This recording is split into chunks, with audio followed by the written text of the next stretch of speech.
NASA के James Webb telescope ने मंगल ग्रह की एक फ़ोटो खींची है। ये फ़ोटो उनसे इंफ्रारेड कैमरे से खींची है।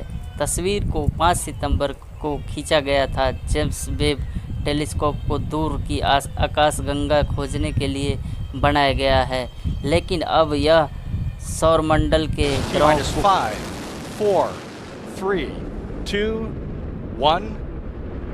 Booster ignition and liftoff of Discovery, hoisting harmony to the heavens and opening new gateways for international science. Discovery has cleared the tower. Houston now controlling. Roll program. Roger, roll, Discovery. Discovery's roll maneuver is complete. Is now in a heads down position on track for its flight to the International Space Station. जुलाई में ही telescope ने बृहस्पति की तस्वीर खींची थी। वहीं जब इस telescope ने धरती के आसमान में दिखने वाली सबसे चमकदार चीज़ की फ़ोटो खींची है। ये मंगल ग्रह है। 5 सितंबर को टेलीस्कोप ने लाल ग्रह की तस्वीर खींची है।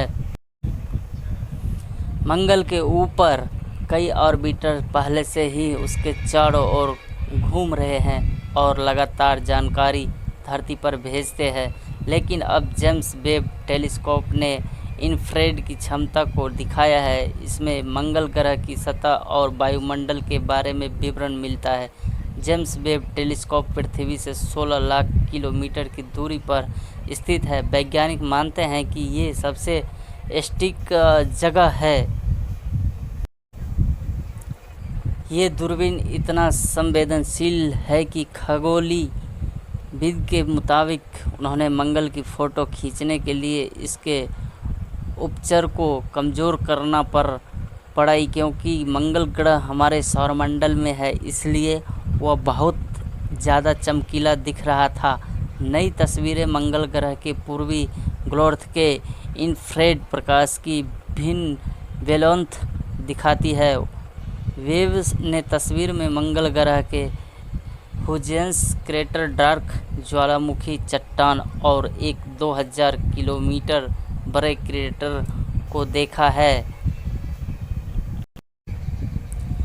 मंगल पर होने वाली छोटी छोटी घटनाएं जैसे धूल भरी आंधी और मौसम का अध्ययन वैज्ञानिक जेम्स वेब टेलीस्कोप के जरिए कर सकती है। इससे पहले James Webb space technology telescope ने बृहस्पति ग्रह की तस्वीर अपने इंफ्रारेड कैमरे से खींचे थे। नासा का जेम्स वेब टेलीस्कोप दुनिया का सबसे महंगा और शक्तिशाली टेलीस्कोप बिग बैंग के लगभग 40 करोड़ वर्ष बाद ब्रह्मांड अत्यधिक घना था। तब ना ही कोई आकाशगंगा अस्तित्व में आई थी और ना ही किसी तारे का जन्म हुआ था। वैज्ञानिक इस बात को जानना चाहते हैं कि आखिर बिग बैंग के पश्चात वास्तव में हुआ क्या था। आशा है वेब दूरबीन इस राज पर से पर्दा हटाएगा तथा आकाशगंगा और तारों के निर्माण की गुत्थी सुलझेगी। बिग बैंग के पश्चात जब ब्रह्मांड की उत्पत्ति हुई तब चूहे और केवल मूलभूत कणों, स्वतंत्र इलेक्ट्रॉन और स्वतंत्र मैं आई थी और न ही किसी तारे का जन्म हुआ था। वैज्ञानिक इस बात को जानना चाहते हैं कि आखिर बिग बैंग के पश्चात वास्तव में हुआ क्या था।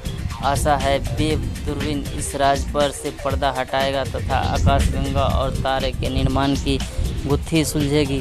बिग बैंग के पश्चात जब ब्रह्मांड की उत्पत्ति हुई तब चूहे और केवल मूलभूत कणों, स्वतंत्र इलेक्ट्रॉन और स्वतंत्र प्रोटॉन का राजा था। इसके करीब 4 लाख वर्ष बाद जैसे जैसे तापमान गिरने लगा, इलेक्ट्रॉनिक और प्रोटॉन ने आपसी साझेदारी में हाइड्रोजन परमाणु, एक इलेक्ट्रॉन एक प्रोटॉन बनाया। साझेदारी की यह प्रक्रिया पूर्ण संयोजन कहलाती है। जैसे ही इलेक्ट्रॉन और प्रोटॉन का मिलन हुआ, प्रोटॉन अर्थात प्रकाश का जन्म हुआ। इस बिंदु पर ब्रह्मांड अपारदर्शी से पारदर्शी होने लगा।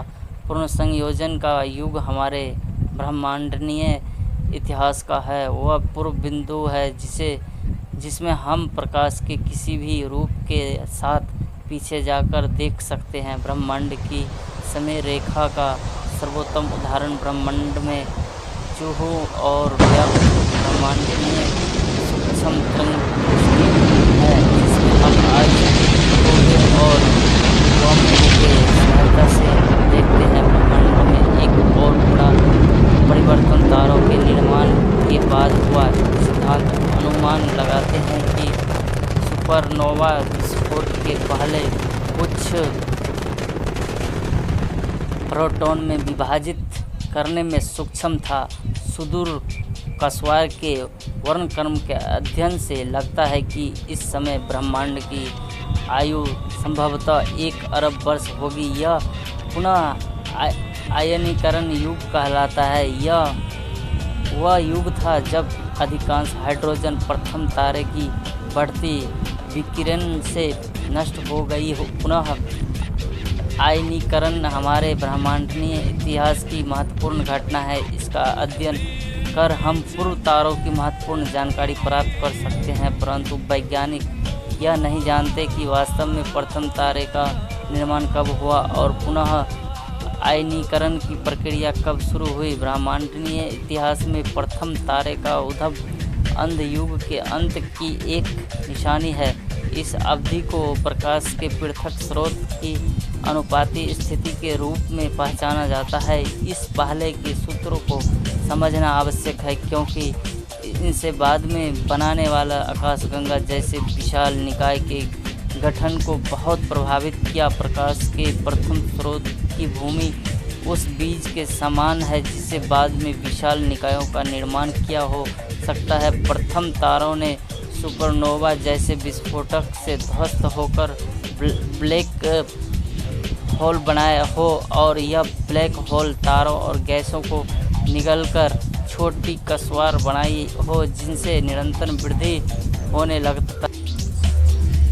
आकाशगंगा ब्रह्मांड रूपी इमारत की साक्षात ईंटें है। सिद्धांत और प्रेक्षण भी हमें आकाशगंगाओं के बनावट की शानदार रूपरेखा देते हैं। ऐसे प्रतीत होता है कि छोटे निकाय पहले बने तथा उसके परस्पर मिलने से बड़े निकाय का निर्माण हुआ।